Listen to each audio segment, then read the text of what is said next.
E estamos de volta com o BBcast, seu podcast de automobilismo e outras nerds. No episódio de hoje vamos falar sobre o GP da Bélgica. E aqui comigo está a Débora Santos Almeida. Olá, amigos! Sejam bem-vindos a mais este episódio do BPcast. Bom, basicamente o GP da Bélgica foi uma tremenda de uma enrolação, mas tivemos quem no pódio, né? Tivemos Max Verstappen, George Russell e Lewis Hamilton.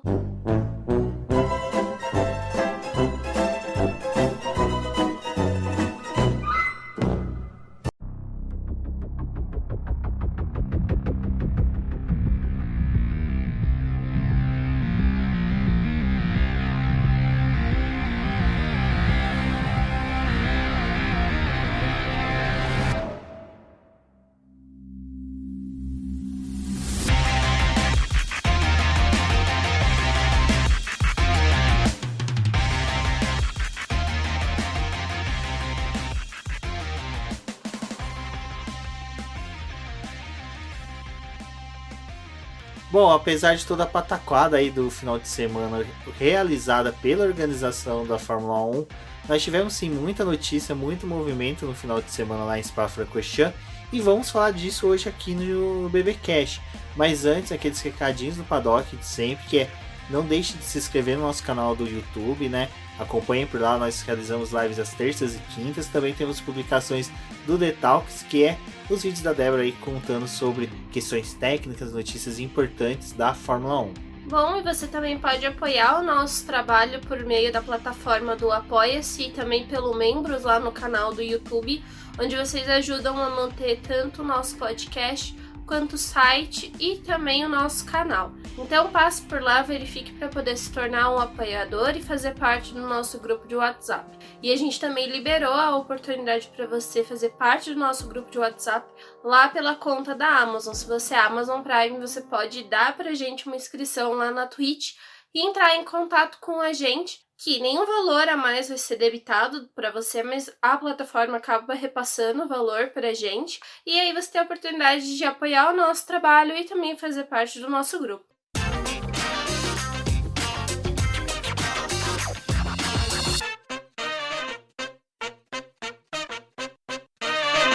Bom, a gente chegou em Spa-Francorchamps com alguns assentos ainda não definidos na temporada.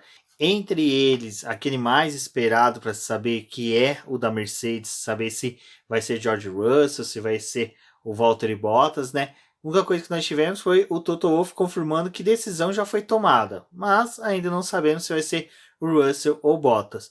Contudo, né, Débora, a gente já teve aí a confirmação da permanência tanto do Fernando Alonso na Alpine como o Sérgio Pérez na Red Bull.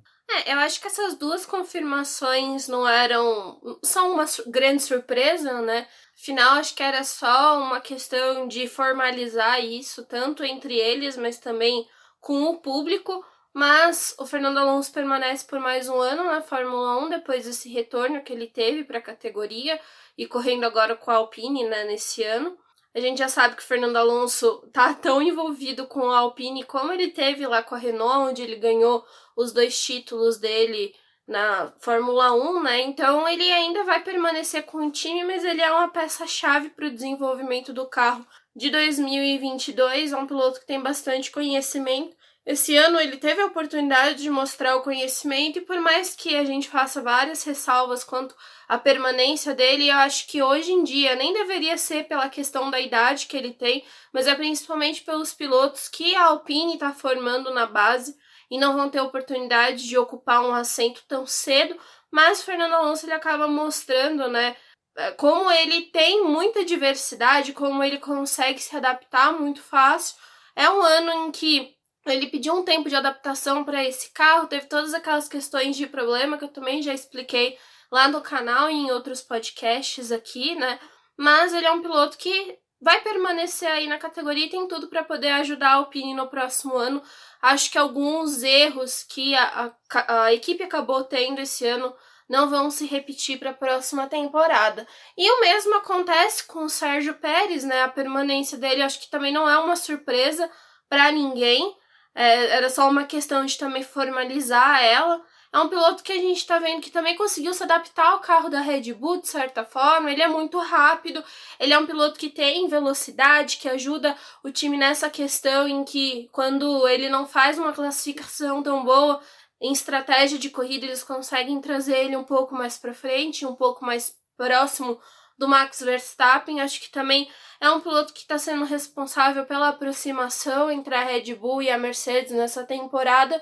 Então, acho que o Pérez ele tá fazendo aquele mesmo papel que o Marco Webber fez um dia, né, na Red Bull. Eles precisavam de um piloto que não fosse ali da base, porque eles não tinham tanta confiança nos que eles têm disponível, e o Pérez permanece. Mas é interessante, eu vou pedir para vocês acompanharem realmente lá o nosso canal no YouTube, que eu expliquei um dos motivos para o Sebastian Vettel estar na Aston Martin, e eu acho que é uma coisa interessante de que a diferença entre ele e o Sérgio Pérez. O Pérez permaneceu muito tempo com a Racing Point, mas não trouxe toda a experiência que o Vettel tem. Ele é um piloto rápido, como eu disse, mas ele não conseguiu acrescentar muita coisa ao time. Eu acho que é o mesmo que acontece na Red Bull. Ele não vai conseguir acrescentar muita coisa em questão de desenvolvimento do carro, mas é um piloto veloz. E estando com o time já no desenvolvimento do carro de 2022, é capaz de que ele consiga se adaptar de uma forma melhor. O interessante da permanência do Fernando Alonso é aquilo que a gente comentava já, né? Ele é um ponto fora da curva, é um piloto excepcional, ele tá unindo a Alpine de uma forma assim que pouco se vê um piloto de Fórmula 1 fazer. A gente viu ele lá nas 24 horas de Le Mans, estando junto com a equipe, ele, o Ocon. Então é muito bacana ver isso, tanto por parte dele como do Ocon, dessa participação junto à Alpine. E é até uma coisa que eu brinquei, conversando com algumas pessoas, que o legal é que teve a largada das 24 horas de Le Mans, mas o que se falava mais era da volta que o Fernando Alonso deu com o carro da Fórmula 1 na pista.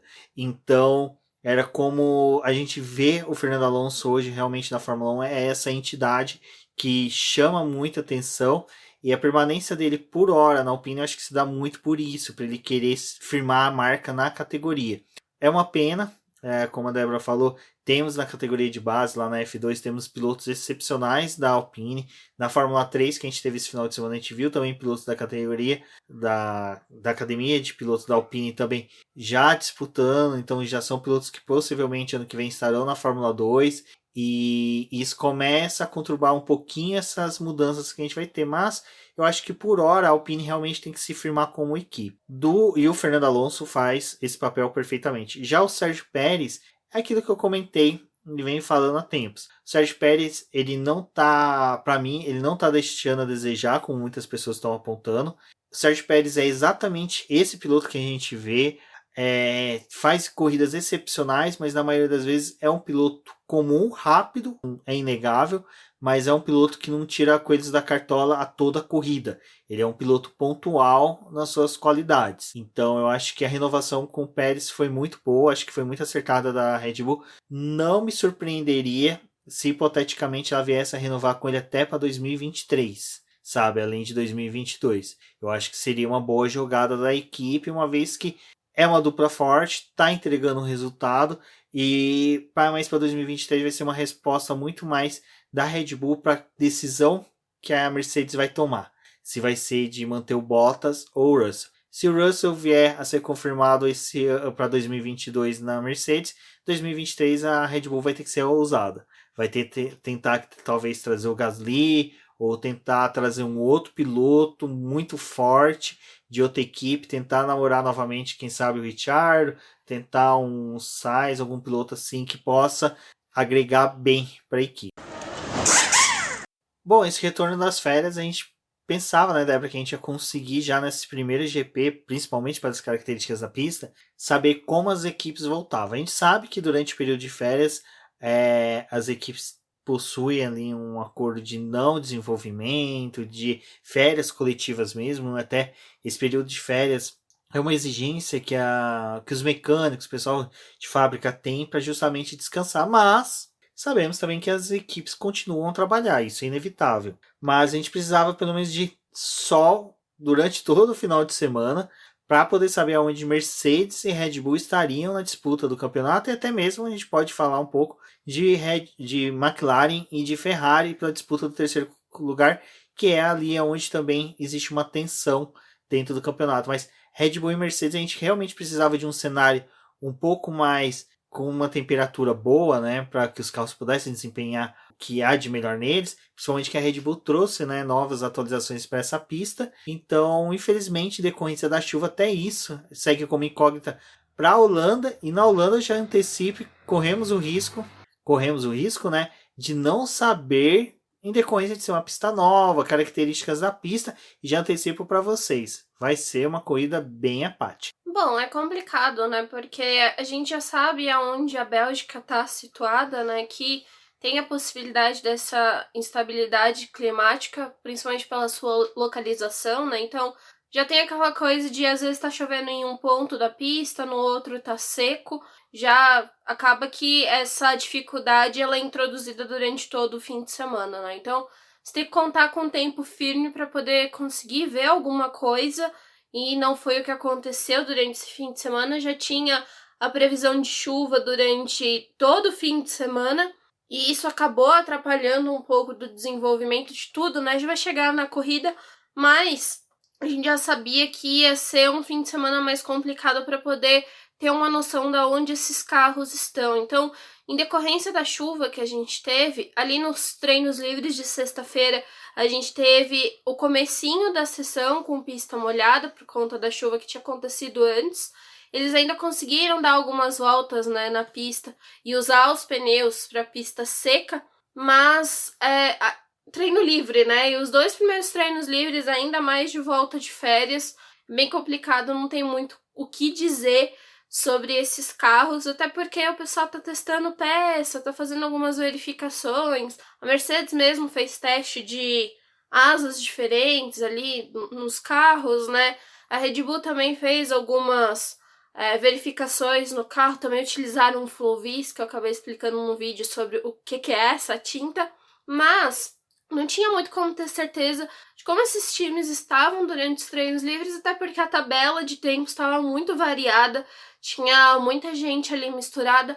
Obviamente tem alguns pilotos que acabam chamando mais atenção do que outros, principalmente Pierre Gasly, que estava andando bem. A gente também teve algumas aparições, tanto do Fernando Alonso quanto do Ocon, né? Eu acho que muito também por conta do resultado que eles tiveram ali na Hungria. Eles chegam na Bélgica já com essa coisa de tentar mostrar um bom trabalho. A gente teve liderança do Bottas, também teve liderança do Max Verstappen. Então, assim, o básico que dá para poder falar é que eles já estavam lidando com essa condição, se preparando para uma classificação. A gente teve também a batida que aconteceu tanto do Charles Leclerc quanto do Max Verstappen no segundo treino livre. A do Max, como foi mais próximozinho assim, do fim da sessão, ela foi interrompida e não voltou mais. Essas coisas acabaram acontecendo porque a gente tinha um traçado molhado em alguns pontos ali da pista. A gente também tinha o fato de que a pista não estava tendo a aderência, né? Porque os carros andavam ali, passavam a borracha pelo circuito, mas chovia, lavava tudo, a pista volta a ficar verde, então tem todo aquele trabalho de reconstrução. Então, obviamente, a gente ia ver muito piloto rodando, extravasando limite de pista e tendo essas condições aí de batida, né? Já no sábado, em que a gente teve o terceiro treino livre sendo realizado, ele já foi com chuva, e aí teve aquela coisa deles usarem mais os pneus para chuva, tentar se preparar para a classificação, porque ela ia ser feita com chuva de qualquer forma, já tinha essa coisa, né, para poder acontecer na classificação em que ia atrapalhar toda a atividade. Então foi um fim de semana que mesmo aquelas voltas que a gente viu o pessoal dando na sexta-feira não valia de absolutamente nada. Eles encontraram uma janela ali para poder testar os compostos, né, que tinham disponíveis para o fim de semana, mas principalmente os de pista seca. Mas nada disso ia servir, né, tanto para classificação quanto para corrida. Bom, é importante a gente já saber, né? Isso é até uma linha que a gente já vai criando agora para poder chegar no GP, das informações das batidas do Kimi, do Leclerc, do Max Verstappen, que isso acho que já vai criando toda uma tensão para o final de semana que chegou no resultado do GP. Mas ainda, né, Débora, a gente teria chuva no sábado, que atingiu o Q3, e a classificação, que podemos dizer assim que também já foi criando uma tensão na realização da corrida. Se a gente for parar pra poder pensar, acho que a sessão mais crítica que a gente teve nem foi da Fórmula 1, foi a da W Series, né? A W Series realizou a classificação dela lá de 30 minutos, em que teve aquela batida horrível, em que 6 pilotos se envolveram num acidente, né? A gente teve a Vischer ficando machucada por conta daquela batida horrível, porque ela absorveu a pancada de praticamente todos os carros, né? Foi uma das pilotas, além da Aira, que acabaram indo pro hospital, mas a gente já tinha essa coisa de que era um final de semana conturbado, né? E muita crítica com relação ali a El Rouge, que é uma parte do traçado em que é muito vangloriado ainda, né? Que o pessoal gosta muito, porque é uma marca de Spa, mas é um trecho em que o pessoal tava reclamando bastante e, assim, se a gente pensar só no final de semana de corrida, é meio complicado, porque a pista tá lá disponível o ano inteiro. É uma pista, não, um circuito desde 1950 que tá no calendário da Fórmula 1, passou por muitas mudanças até chegar ao traçado atual que a gente teve. Ele precisou sofrer modificações, principalmente por conta de segurança. Era um traçado muito longo, passava dos 15 quilômetros. Depois, ali nos anos 80, eles acabaram enxugando, mas ainda é um dos traçados mais longos que tem na Fórmula 1. E pela sua construção, em que ele tem 3 pontos ali, a gente tem essas peculiaridades, né, que é só de Spa. Mas era uma coisa que a gente esperava que ia acontecer pro restante do fim de semana mesmo. Então foi toda uma construção, porque a gente já sabia que ia ocorrer, né, durante a classificação. E ali, quando a gente viu todo mundo se arrumando para classificação, já teve atraso pro começo dela.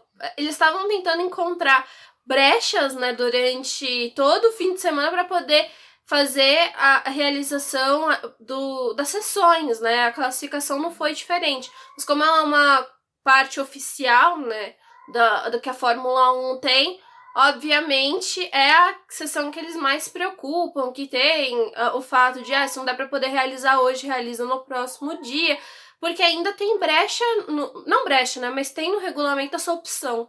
Bom, mas vamos, né, a classificação, aí depois a gente chega no ponto aí do acidente do Lando Norris. Que a classificação, bom, a gente já pode ver que desde o começo, né, o Russell e o Latifi ali mostraram as garrinhas deles e ficaram a todo momento, né, querendo, sabe, demonstrar serviço. Teve um momento que eles entraram ali com o pneu de intermediário, enquanto o pessoal entrou com chuva extrema. E eles começaram ali, tanto no Q1, já mostrar um bom desempenho, e assim foi seguido tanto no Q2 como no Q3, né, Débora? A gente teve ali já no Q1, eles saindo, né, a dupla da Williams indo com os pneus intermediários, tava todo mundo com o pneu de chuva extrema, tanto que a gente viu o Latifi rodando, né, e aí ficou aquela coisa de, tipo, será que ele tava realmente com o pneu certo na hora certa? Mas depois se provou que era a melhor opção realmente usar esse pneu. Porque depois as outras equipes tiveram que já fazer a parada, né, e colocar o pneu intermediário. Mas a classificação também foi dessa forma, né? Tentando encontrar janelas para poder dar continuidade a ela e fazer todo o seu andamento, né? Custe o que custar no sábado, porque não ia ter espaço para o domingo, né? Do treino classificatório, acho que o mais legal mesmo foi o Q3, que a gente conseguiu ver ali o avanço do Russell, do Daniel Ricciardo, que conseguiu, junto com o Lando Norris, seguir, né, pro Q3. As duas Ferraris ficaram no Q2, acho que isso foi uma surpresa. Eu mesmo apostava uma possível briga ali por pole por parte da Ferrari, mas só que foi muito otimismo meu, mas eu acredito que a Ferrari poderia sim ter tido um bom desempenho em pista seca, acho que não seria um devaneio tão grande assim, mas pilotos bons, né, passaram por Q3, acho que foi interessante também ver o Sebastian Vettel conseguindo colocar o Aston Martin, o Vettel que protagonizou aí um momento bem interessante que a gente já vai comentar agora, mas a disputa do Q3 foi bem legal, mas antes do Q3, né, em si se concretizar e se finalizar, a gente teve o acidente do Lando Norris, em que quando teve a saída dos carros, quando os carros se alinharam para sair, eu já estranhei uma coisa.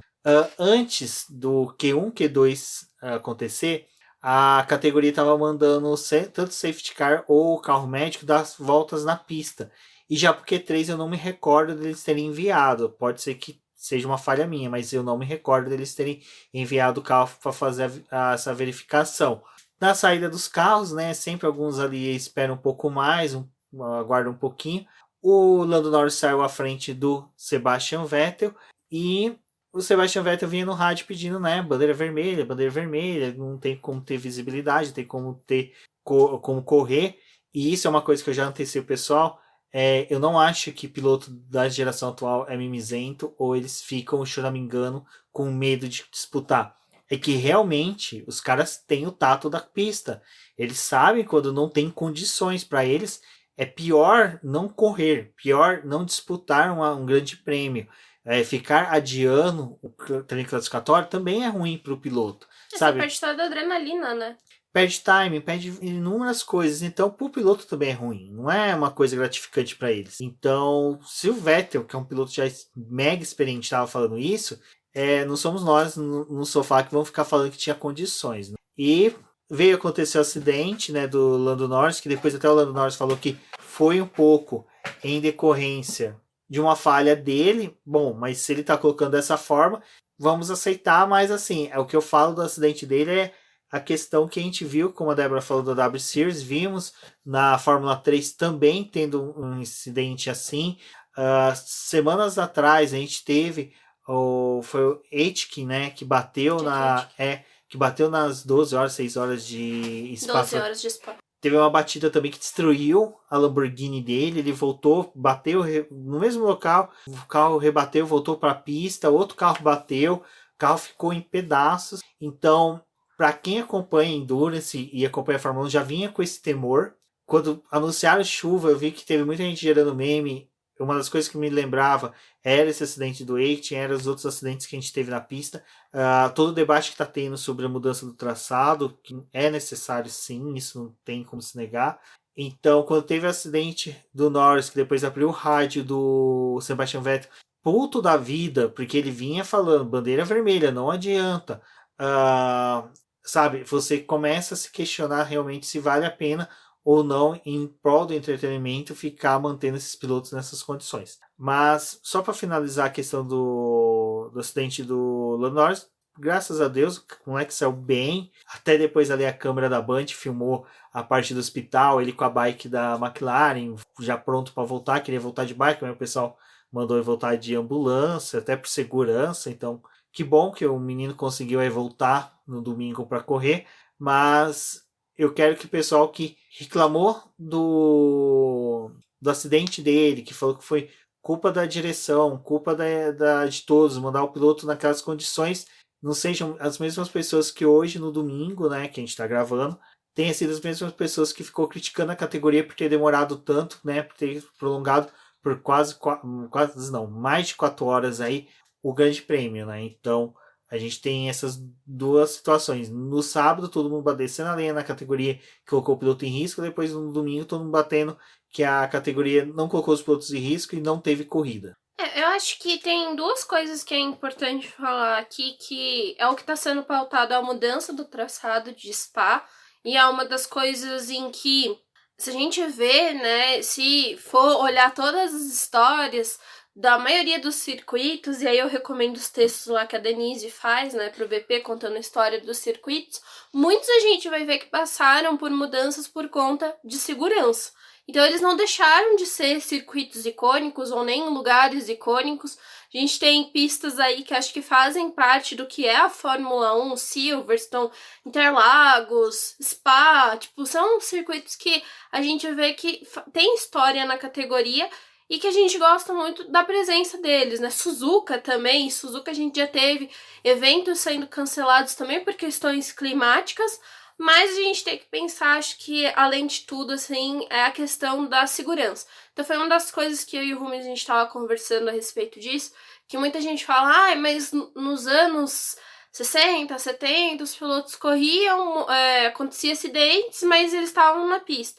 Eu acho que é difícil até de você falar isso, porque ali nos anos 50, 60, a gente teve alguns acidentes, mortes de pilotos, e conforme foi acontecendo, muita gente perdendo amigo, perdendo companheiro de equipe, né? Pessoas que são pessoas, tipo, são pessoas queridas pra alguém. Alguém gosta delas e vê elas além de um esporte, né? Eles começaram a cobrar a segurança da categoria, cobrar a segurança dos circuitos. A gente teve corrida que não aconteceu, mudança de calendário porque não deveria, ninguém queria correr naquela pista, assim, tem muita coisa que aconteceu nesses tempos, né, e foram moldando a Fórmula 1 e o automobilismo para poder se tornar o que é hoje. Então, obviamente, tudo que a gente pensa, tanto do acidente que a gente teve ali do Ayrton Senna, das mudanças que teve para os carros, mas também de outras coisas que aconteceram na categoria, e tudo foi indo, mudando, né? A gente teve o acidente do Grosjean, que não tem muito tempo que aconteceu, foi ano passado. A gente quase perdeu um piloto, e aí também já tiveram que repensar nas questões ali do carro. Então, a gente já chegou nesse ponto para poder ter tanta segurança e para poder ser o entretenimento, mas também ter segurança para quem tá fazendo aquilo, porque que, tipo, vai chegar hoje e a gente vai falar, não, corre de boa aí, porque você já tá se arriscando a 300 quilômetros, então dane-se se você tiver que se arriscar numa chuva também. Tipo, não é assim que funciona, né? Já teve muita coisa que se provou. Acho que a forma como a categoria conduziu algumas coisas nesse fim de semana não foi muito legal. Mas aí a gente tem que repensar também regulamento e repensar outras coisas. Mas obrigar os caras a correr também não é assim. Obviamente, quando a gente teve a liberação ali do pit lane no Q3 e tinha piloto esperando, né, que foi o Lando Norris e até o Sebastian Vettel, que estavam esperando para poder ir pra pista, cara, se a pista tá liberada, eles vão entrar, sabe? Tipo, eles têm que cumprir aquela parte ali. E você vai esperando mais tempo, né, como algumas pessoas falaram, mas parou de chover, manda os carros pra pista. Tipo, não é você mandar os carros pra pista, porque quando você manda, tipo, não é que a água, ela sumiu. Ela tá empoçada ali de alguma forma, por isso que o carro médico, o safety car, eles são tão importantes para poder também tentar espalhar um pouco da água. A gente tem que pensar na segurança da categoria e da segurança dos pilotos, acima de tudo. São entretenimento, mas também eles são pessoas. A gente tem que pensar que se morrer, o quão ruim vai ser também pra categoria, sabe? Porque aí a gente vai estar aqui debatendo, tipo, o momento que mandou pra pista foi errado. Tipo, vai ter uma mancha que eu acho que não é necessária. E a gente já teve mortes e acidentes o suficiente, principalmente pra minha geração, porque eu sou depois do Senna, mas eu acho que pra mim já basta as coisas que a gente conseguiu ver, né? A gente teve a morte do Jules Bianchi, do Anthony Robert, que era piloto da base, né? A gente teve o acidente do Grosjean, que poderia ter gerado uma fatalidade. O da W Series também foi horrível de se ver, então assim, chega, sabe? Acho que tem coisas que dá pra poder ser avaliada com o melhor cuidado. Muita gente também tava falando que Spa é icônica por causa do Rouge. Putz, mas se tiver que mudar, se tiver que fazer um plano ali pra poder fazer modificações, trazer mais segurança, eu prefiro que façam isso e a pista permaneça no calendário a todo mundo chegar no próximo ano e falar, a gente não quer mais correr em Spa, não vamos mais correr lá porque não tem segurança. A gente tem medo, entendeu? Então, prefiro que a pista permaneça, mas que se façam algumas mudanças. E a gente viu o Spa esse ano passando por aquela chuva torrencial lá que acabou também danificando parte do autódromo. O Hamilton falou durante o fim de semana que tinha um bump ali, né? Fez uma lombada, né, na pista. Tipo, coisas que acabou acontecendo por situações climáticas, mas que, se fosse melhor pensado, poderiam ter feito uma obra melhor. E a gente sabe que fazer obras em autódromos é bem complicado. Tem aquelas reformas pontuais ou coisas que eles fazem para poder receber a categoria, mas se tiver que fazer uma reforma completa e modificar essa parte do traçado, por que não, né? Porque a gente não pode pensar que só a Fórmula 1 corre lá. A gente tem categorias de base que, infelizmente, atualmente, eu acho que elas não deveriam correr lá, principalmente depois do acidente que a gente teve do Robert. Mas se querem continuar, que esse pessoal corra lá e faça o trabalho, né? Que seja uma forma também deles aperfeiçoarem a guiada deles para quando chegar numa Fórmula 1, numa outra categoria mais experiente. Mas ainda tenho minhas ressalvas quanto a isso. Isso tudo, esse debate todo que a gente teve, até que a Débora falou agora, já aconteceu só com o treino classificatório, que já foi bastante, né? Mas aí, só para você ter uma ideia de como já estava no sábado, toda essa discussão já rolando, questão de segurança, questão de como Spa-Francorchamps ela ainda remete aos traçados antigos, até que na hora que a Débora estava falando, eu fui dar uma olhada no histórico dos GPs da Bélgica, só para me recordar, em 70 foi o último GP de Spa-Francorchamps, naquele traçado antigo, lá de mais de 14 quilômetros. Então aí foi para Nivelles, depois foi para Zolder, e aí em Zolder o último GP foi aquele trágico que teve um acidente com a morte do Gilles Villeneuve. Então, ou seja, vocês já veem que então questões de segurança sempre estiveram envolvidas, principalmente em pistas que seguem traçados ainda clássicos. Como a gente viu no final de semana inteirinho, e a gente recomenda os textos da Denise, que toda pista sempre tem evolução, não adianta. Até a gente lembrou agora, eu falei agora há pouco de Le Mans. Le Mans durante as 24 horas direto tinha full course yellow por vários trechos, por causa de vários trechos, não, trecho inteiro da pista ou algum trecho sobre bandeira amarela. Teve aquele acidente da Sophie Flash, mas ao mesmo tempo que aconteceu o acidente dela ali, teve outros acidentes que aconteceram em outra parte da pista. Exato, então eles já têm medidas de segurança visando que é melhor você ter um espetáculo com segurança do que simplesmente querer colocar os pilotos ficarem correndo, disputando a torta e direita. Então, felizmente, como eu falei, a gente não teve nenhuma fatalidade nesse final de semana. Pelo volume de acidentes que nós tivemos, sabe? É uma gratidão a gente poder chegar domingo, tá gravando sem ter nem tido nenhuma fatalidade, sabe? É muito bom a gente gravar sem ter que falar que, putz, perdemos um piloto, perdemos uma pilota na W Series. Até quando teve acidente do Lando Norris, eu tuitei falando, gente, não tem como ter W Series nessa condição. E por sorte o tempo melhorou, conseguiu ter uma redução ali da chuva. Na verdade, acho que durante a W Series nem choveu direito, elas conseguiram correr e foi uma corrida até bacana, foi bem gostosa. Foi largada com safety car, né, também. Exato, então já deu pra gente poder ficar um pouco mais tranquilo, mas mesmo assim foi bem, a gente teve bastante temor durante a prova. Bom, eu vou ser sincero que assim, eu já acordei faltando alguns minutos para a corrida. Dessa vez eu nem quis assistir Globo Rural. Eu quis realmente, sabe, acordar, tomar um café e já ir para a corrida. Quando eu acordo, Débora já tá, né, desperta umas 3 horas ali já analisando as coisas. Quando eu chego na sala já me fala, Sérgio Pérez já bateu. Aí isso não é bom. Sabe, se o cara na volta de apresentação bate, já não é bom. Porque volta de apresentação o piloto já está fazendo a cautela máxima possível, né? E ali onde que o Sérgio Pérez bateu, não é um lugar para se bater tão fácil, sabe? E você vê que ele perde o carro de uma forma ridícula, sabe? Ridícula que eu falo que não é que ele tenha sido bração, é que realmente foi uma coisa, sabe, estranha. Mas enfim, aí começa aquele show de horror do ponto de você não ter certeza se vai começar a corrida, começa a ter adiamento de 5 minutos, e você vê a transmissão mostrando que não tinha condições, que a chuva estava pesada, junta com floresta em volta, muita neblina. Para quem já teve oportunidade de ficar numa região como aquela, em que você tem muita mata do lado, você sabe que realmente tem a neblina atrapalha a visibilidade. E mesmo que tenha uma pouca neblina assim, eu acho que o ambiente não auxilia, porque quando o carro levanta spray, você não enxerga nada. E assim, eu falo um pouco com conhecimento disso, porque aqui na região, na zona sul de São Paulo, para onde que uma data do meu pai tem uma chácara, que é a região do Marcilac, que é bem depois de Interlagos, você anda mais ou menos uns 20 quilômetros em uma rodovia que é bem parecida com Spa-Francorchamps. É mata de um lado, Mata Atlântica do lado, Mata Atlântica do outro, e a estrada cortando no meio.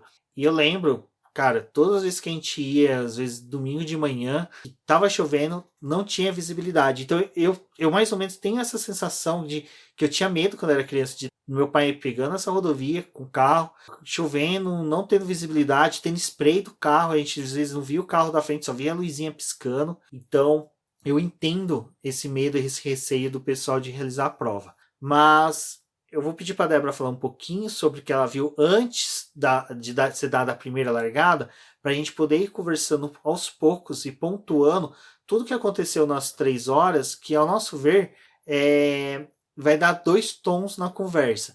A primeira eu já antecipo que no final o que aconteceu foi válido, é o correto, o que a categoria fez era o certo a se fazer, mas eu acho que teve pontos errados por parte da comissão, sabe, ali do MAS e dos diretores de prova, que eles poderiam ter reduzido esse tempo de espera de 3 horas já para o começo da prova. Eu acho que eles poderiam ter feito somente um sprint ali de 1 hora e pronto, acabou, tinha sido resolvido toda a questão.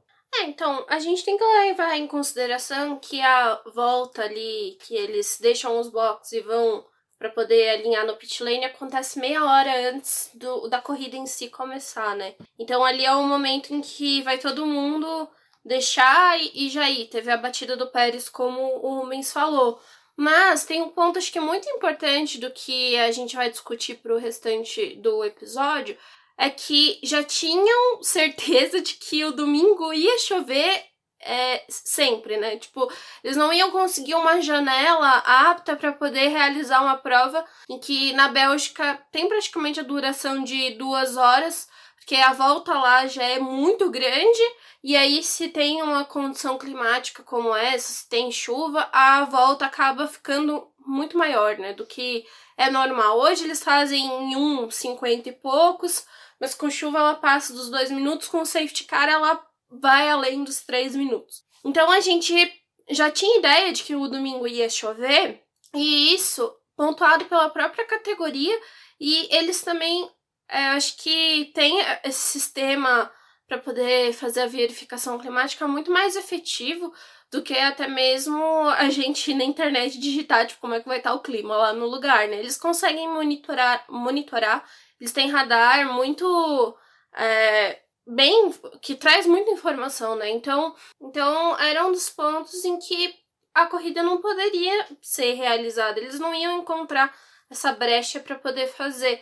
Quando a gente tem o começo em si do evento, né, que deveria ter começado, porque, olha, acho que foi uma bagunça geral, né? Tipo, coisa a nível pior que Trapalhões, porque eles resolvem adiar o início da corrida e eles vão adiando de 10 em 10 minutos, de 5 em 5 minutos. Mas ali naquela primeira momento que eles adiam, né, tipo, já tinha começado a chover muito e...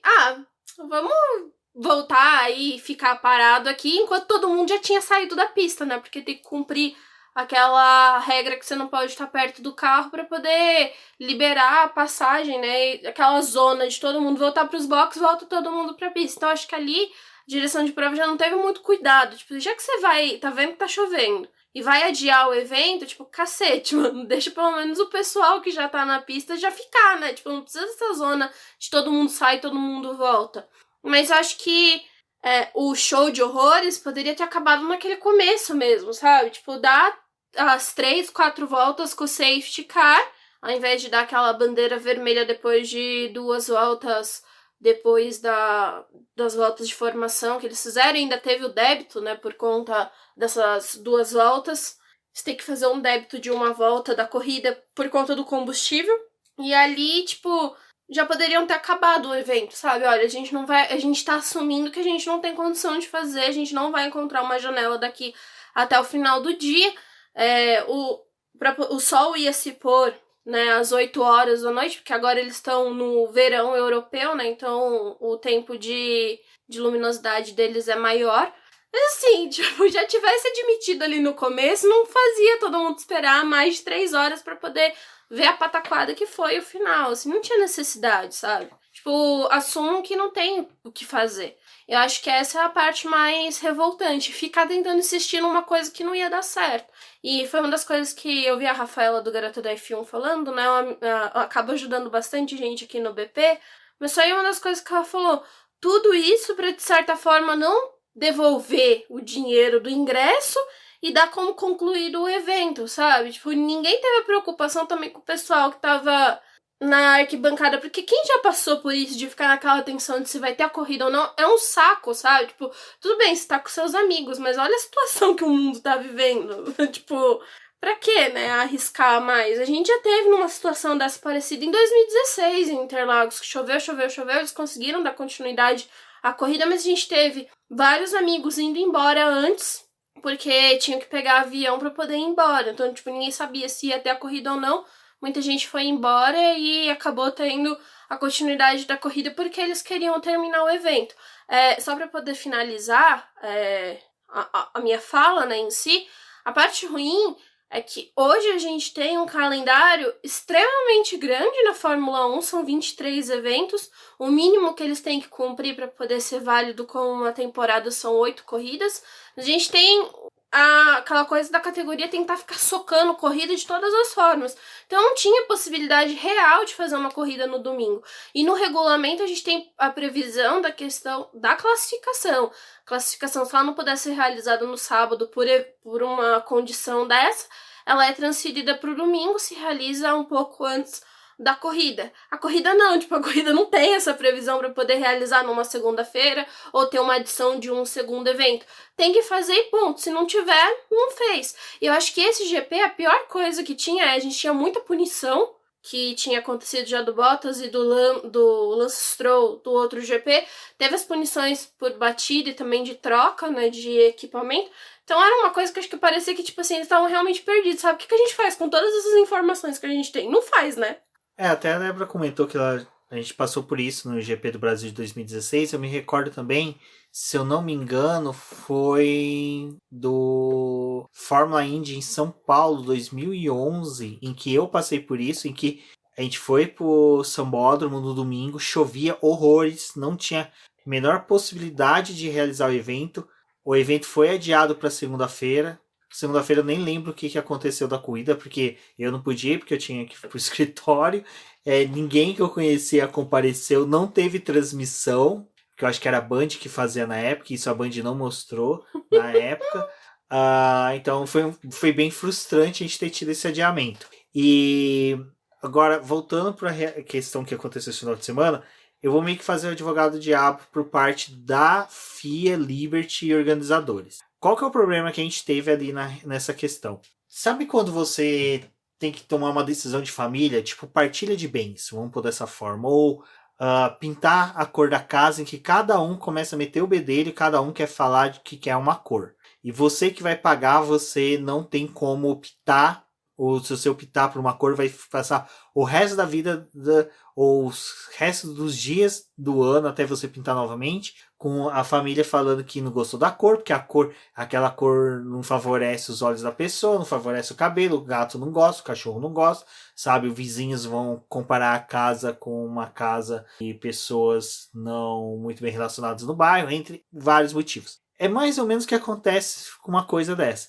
Imagina o Masi tá ali na sala dele, sabe? Já recebendo vários pedidos. A gente teve ali durante a corrida, já naqueles momentos que teve do safety car, o Max Verstappen falando que dava para correr, mas só que o Max Verstappen é o pole, né? Ele tá com a visão limpa. Lá para trás tem pilotos falando que não tem. Provavelmente a Red Bull já devia estar pedindo, não, vamos fazer a corrida, tal, porque, né?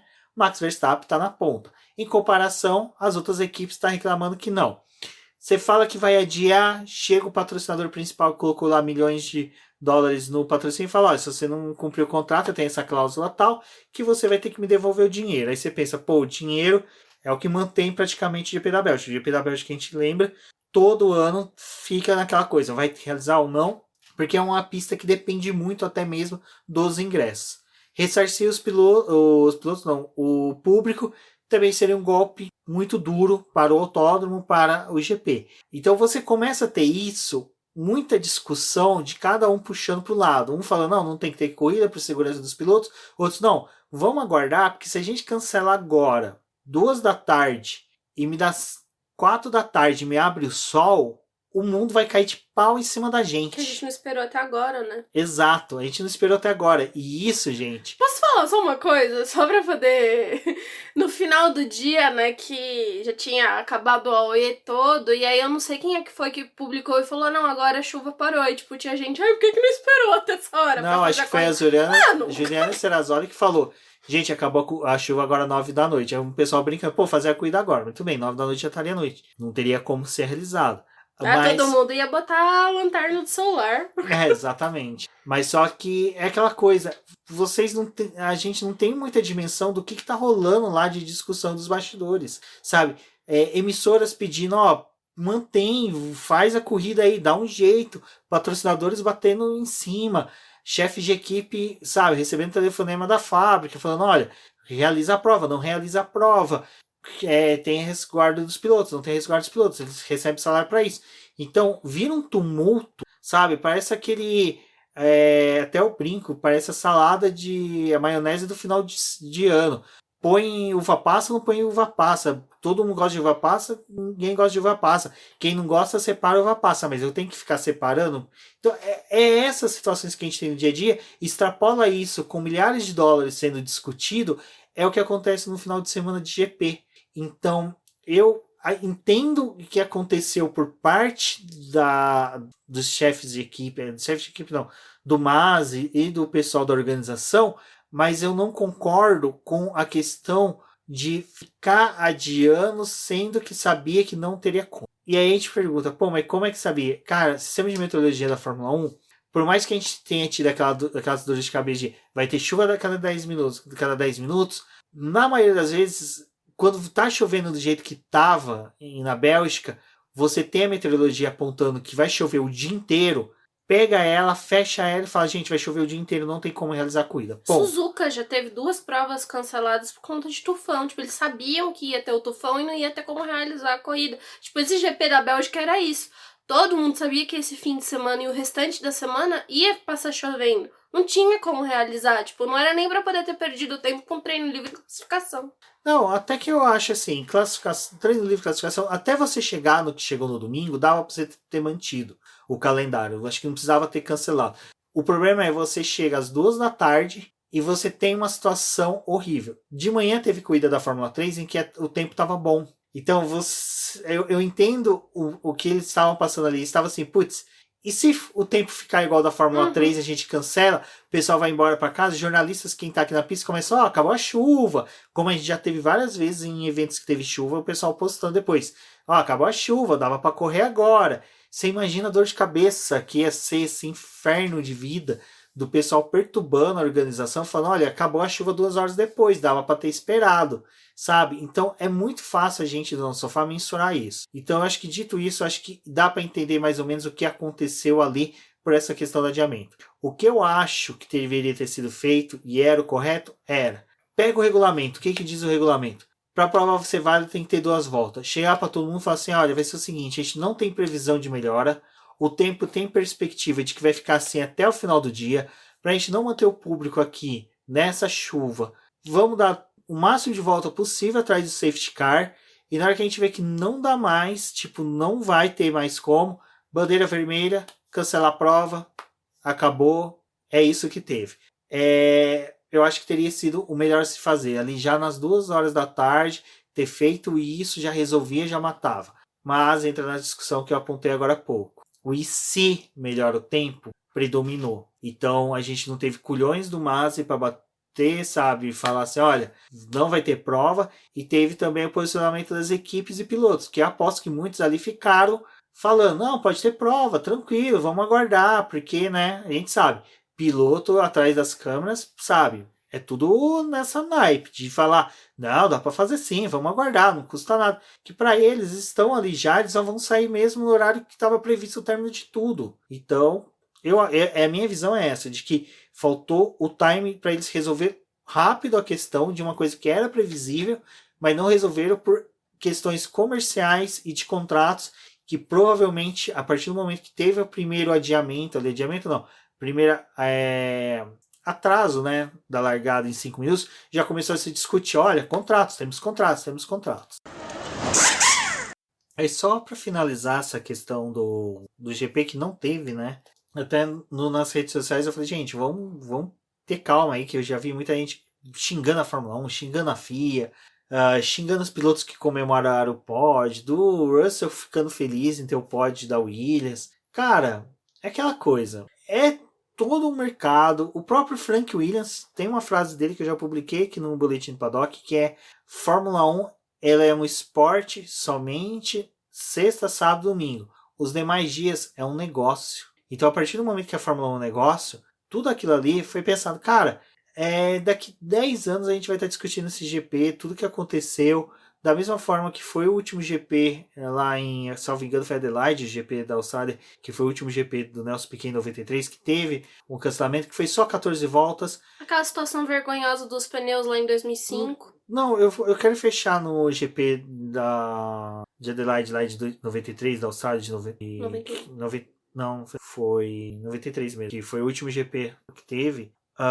Não, foi. Eu não me recordo agora. Depois eu me recordo, rapidinho. Que foi o GP mais rápido até hoje, que foram 14 voltas. Eu lembro que o Valese fez um texto desse GP e eu fui assistir o VT do GP, porque são 14 voltas, você assiste tranquilo. Cara, foi um show de horror. Foi ridículo. O Ayrton Senna, todo mundo fala do Felipe Massa rodar que nem um peão da casa própria no GP da Inglaterra de 2008. O Ayrton Senna estava mais patético naquele GP. Rodava pra caramba. Ele venceu a corrida, mas rodando muito. Rodava horrores. Todos os pilotos rodavam e Foi muito. 91. 91, né? Exato. Então, gente, não foi uma corrida boa, foi uma corrida péssima, sabe? E o pessoal bater nisso que há 30 anos atrás pilotos entravam na Fórmula 1, corriam de bate-chuvas assim, é mentira, sabe? Eu quero que, se você tá ouvindo isso, que você fala isso, por favor, me fala os GPs que aconteceram situação semelhante, mas eu quero semelhante em condições de clima, condições de visibilidade e condições de risco, sabe? Eu quero, é nessas condições que vocês falarem. Última corrida que eu me recordo na cabeça que teve a corrida ainda acontecendo e que foi mais próximo disso foi aquele GP do Japão em Fuji 2007, que teve aquela batalha do Felipe Massa com o Robert Kubica, que foi uma corrida também muito caótica e que eu me recordo que tinha muita chuva, mas a questão da visibilidade não pegava tanto, sabe? Mas mesmo assim, foi uma corrida que hoje nos padrões de segurança não teria. E eu concordo em não ter. Eu quero gravar podcasts assim, a gente discutindo outros assuntos que não morte de piloto, sabe? E se você é uma pessoa que aponta que há anos atrás a gente correria, tá, tudo bem. Eu falo um GP que a gente correu nessas condições e que não deveria ter acontecido. GP do Japão que o Jules Bianchi se acidentou. É um GP nitidamente que não deveria ter acontecido por condições climáticas. E a teimosia dessas pessoas falando que vamos correr, piloto tem mais que correr, tem que ter culhões, tem que ir pra pista. Estou na morte de um piloto, sabe? Então, assim, quem defende isso, defende morte de piloto. Desculpa, não defende esporte, sabe? É muito fácil a gente, de nossas casas, apontar isso. Vamos fazer corrida, sendo que, cara, desculpa. A última corrida que eu vi nessas condições que aconteceu, teve a morte do Jules Bianchi, sabe? Não morreu ali no GP, mas morreu em decorrência daquilo. Então, eu não concordo muito disso que há 30 anos atrás o piloto entrava, porque não entrava. Aí a gente vê ali o GP do Japão em que o James Hunt correu e venceu. Cara, era um GP também muito perigoso. A visibilidade já era difícil, já não era um GP que não era para ter acontecido. E que a chance de ter dado merda era muito grande. Eu não sou um cara que gosta de apostar quanto tem chance de dar uma merda grande com risco de morte, sabe? Eu acho que é você ser muito desumano, você torcer ter um GP nessas condições, sabe? A gente teve 84 que não tinha condições e foi acertadamente parado antes. A gente teve GPs no Japão que, quando teve tufão, eu lembro que uma vez até Rubinho Barrichello, numa etapa da Stock Car, que estava chovendo muito forte, ele chegou para comissários e falou assim: gente, não tem como ter corrida a dia, eu já te corri no Japão com tufão e não é das melhores situações, então a gente tem que adiar.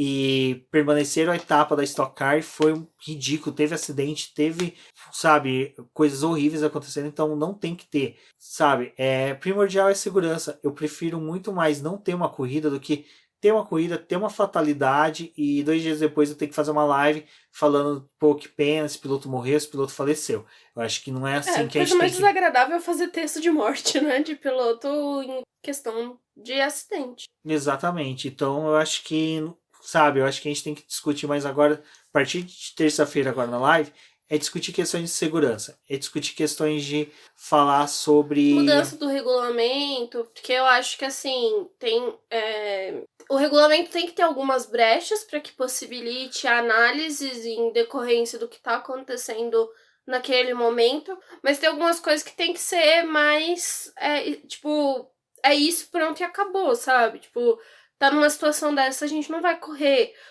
Teve que o pessoal ficou calculando lá, né, se tinha valido as 2 voltas ou não, que eles deram. Tipo, tá no regulamento, né? Se der 2 voltas, não fala da questão do safety car, mas se você der 2 voltas, o líder da corrida der 2 voltas válidas, já vale a metade dos pontos. Eu acho que foi justamente isso que eles fizeram, assim, a gente já tá aqui, vamos fazer e dar a metade dos pontos e acabou, sabe? Também não. Obviamente, a gente gostaria de ver a corrida, mas não tinha condição alguma também de liberar os carros para poder dar 2 voltas sozinho.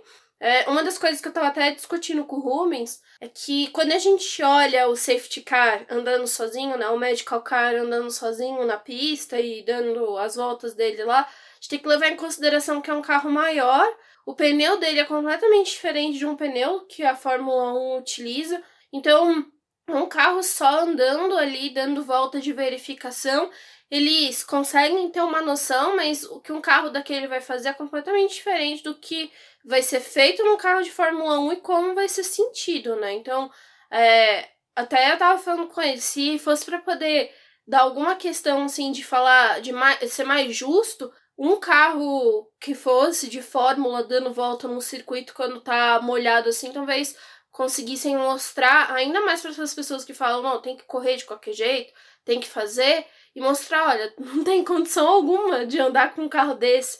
E a gente viu, né, nessas voltas de horror aí que a gente teve desse evento, o Max tentando fugir do spray que o carro de segurança estava gerando para ele. Imagina quem tava lá no fundão tendo que dar a volta para poder verificar, né? E fora isso, tipo, tem toda a questão de acerto, tipo, você tem que configurar o carro para chuva, vai que tem, sabe, são várias coisas. O Raikkonen mesmo teve que fazer troca da asa traseira dele para poder correr, né, se fosse ter a corrida. Então, eu acho que algumas coisas têm que ser discutidas, outras eu acho que talvez não vale tanto entrar no mérito, mas o fato do regulamento ter alguns problemas e algumas coisas assim que deixa o pessoal meio encafado, talvez devesse ser realmente discutido o que vale e o que não vale ser feito. Mas já aconteceu este show de horrores, vamos esperar que isso não se repita e que se acontecer novamente, ter uma situação semelhante a essa,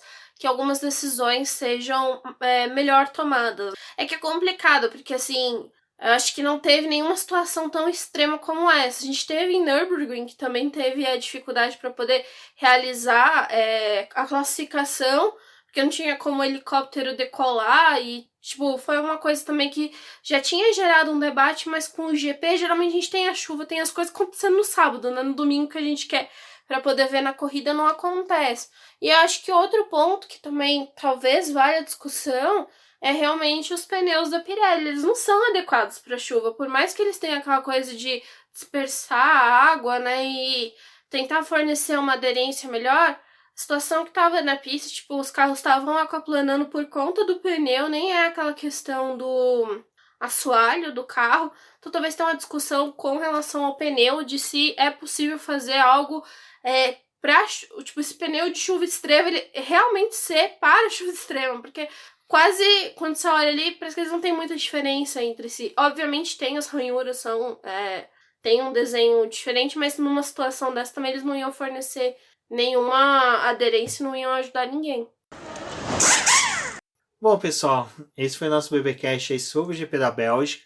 Até durante a corrida, né, vamos por dessa forma, a transmissão deve ficar, pô, mas o que a gente vai falar no podcast, né, que a gente vai produzir de conteúdo.